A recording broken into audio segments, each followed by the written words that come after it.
કિરાણા ભારાપર વિસ્તારમાં આવેલી ખાનગી કંપની દ્વારા થતા પ્રદૂષણથી કંટાળીને આહિર સમાજના આગેવાનો દ્વારા કલેક્ટરને આવેદનપત્ર પાઠવી રજૂઆત કરવામાં આવી। સ્ટોરી રિપોર્ટ બાય કરણ વાઘેલા, ભુજ।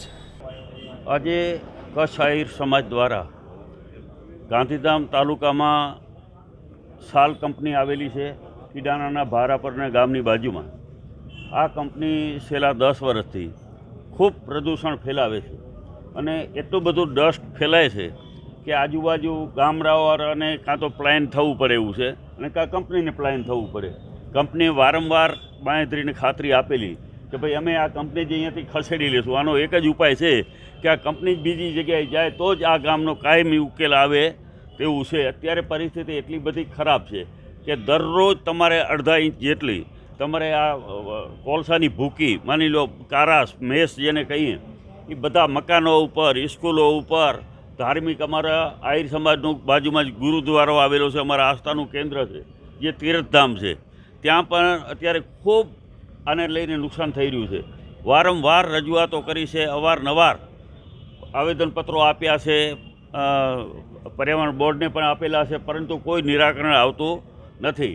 અત્યાર સુધી સાલ કંપની જે માલિક હતા એમને હમણાં કંઈક વેચીને બીજી કંપની કોઈ નવા ગ્રુપ આવેલું છે અને એનાથી પણ વધારે અમે બાંધકામ અંદર કરવા જઈ રહ્યા છીએ।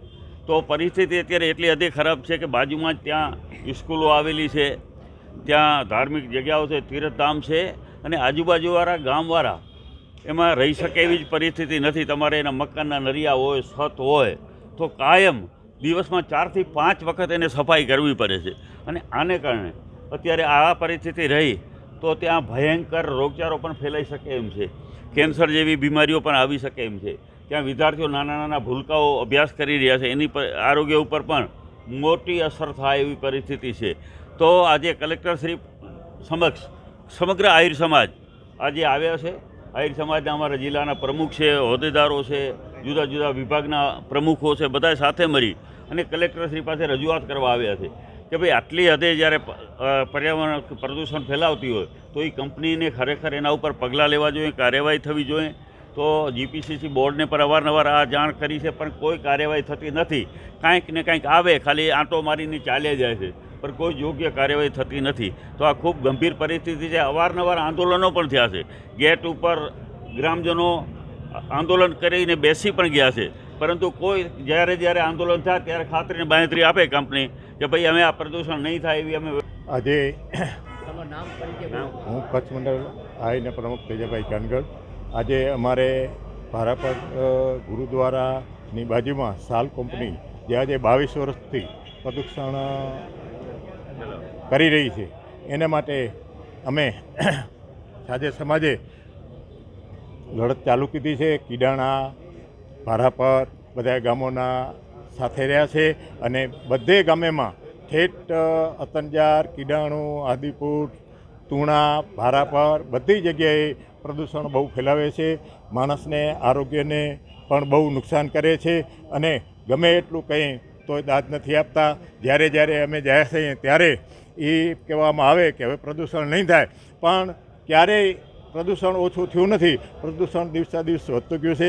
જ્યારે સાલ કંપની આજે બીજી કંપનીએ લઈ લીધી છે ત્યારે જોરશોરથી અત્યારે ચાલુ છે અને ખૂબ પ્રદૂષણ થાય છે।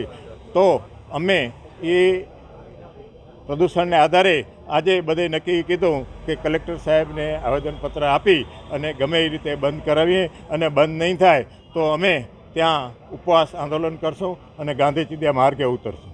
મારું નામ વાસણભાઈ નારાયણભાઈ આહિર, પૂર્વ પ્રમુખ કચ્છ જિલ્લા આહિર સમાજ।